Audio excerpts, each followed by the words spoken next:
Hi friends. தற்பொழுது அண்மை காலமாக பொழிந்து வரும் மழை காரணமாக பல இடங்களில் வெள்ளங்கள் பெருக்கெடுத்து ஓடிக்கொண்டிருக்கின்றது.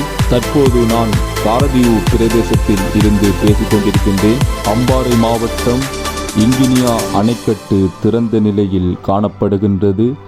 இதனால் சின்ன பாலம் பெரிய பாலம், அதாவது மாவடிப்பள்ளி இடைப்பட்ட பாதையில் என்ன மாற்றங்கள் என்று இனங்காண்பதற்காக நான் செல்கின்றேன். வாருங்கள், வீடியோக்குள் முழுமையாக வீடியோவை இனங்காணுங்கள், பார்வையிடுங்கள், ஷேர் பண்ணுங்கள், லைக் செய்யுங்கள். வாருங்கள், வீடியோக்குள் செல்வோம்.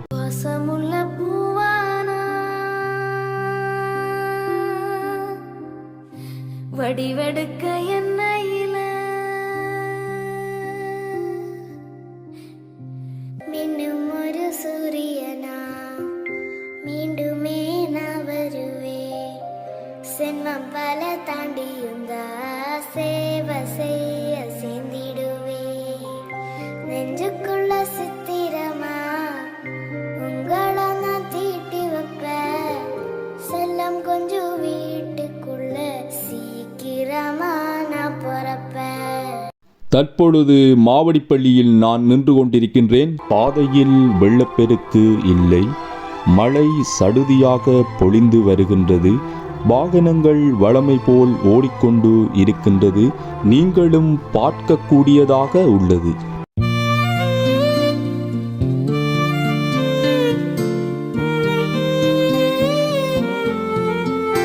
இந்த அணைக்கட்டு துரிசிக்கட்டு என்ற பெயரினால் அழைக்கப்படும். இது எதற்காக பயன்படுத்தப்படுகின்றது என்று காண்போம்.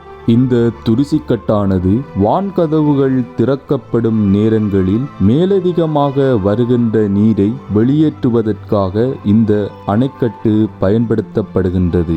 மற்றும் விவசாய காலம் என்பதால் விவசாய நிலங்கள் பாதிக்கப்படும் சந்தர்ப்பங்களும் இப்பொழுது இனங்காணக்கூடியதாக உள்ளது. ஏனென்றால் தற்போது வயல் விதைக்கும் நேரம் என்பதால் நெல் அறுவடை செய்யும் நேரங்களில் அதனுள் ஆத்துவாழைகள் இருப்பதனால் நெல்மணிகள் உதிர்ந்து போகலாம். இதனால் நெற்களின் விலைகள் அதிகரிக்கும். சில விவசாயிகளுக்கு நட்டங்கள் ஏற்படலாம். வான்கதவுகள் திறக்கப்பட்ட நேரம் என்பதால் இவ்வாறான பாதிப்புகள் விவசாயிகளுக்கு ஏற்பட வாய்ப்புகள் அதிகமாக உள்ளது.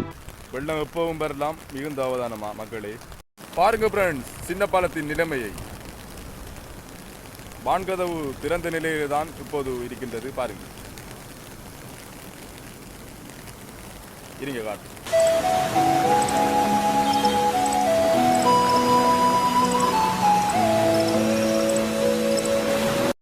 சரி ஃப்ரெண்ட்ஸ், நம்ம இப்போ சின்ன பாலத்துக்கு ஒருக்கா பார்த்து வருவோம். அங்கே எப்படி நிலைமை இருக்கின்றது. வாங்க வீடியோக்குள்ள போவோம். சேனநாயக்க சமுத்திரத்தின் நீர்மட்டம் தற்போது 106.6 அடி ஆக உயர்ந்துள்ளது. இதனால் இன்று 19/1/2025 காலை 8 மணிக்கு 5 வான்கதவுகள் 6 அங்குலம் திறக்க முடிவு செய்யப்பட்டுள்ளது. இதனால் மக்களே, நீங்கள் மிகுந்த அவதானத்துடன் செயற்படுங்கள். இத்துடன் என்னுடைய வீடியோவை முடித்துக் கொள்கின்றேன். மக்கள் அவதானமாக இருங்கள். நன்றி, வணக்கம்.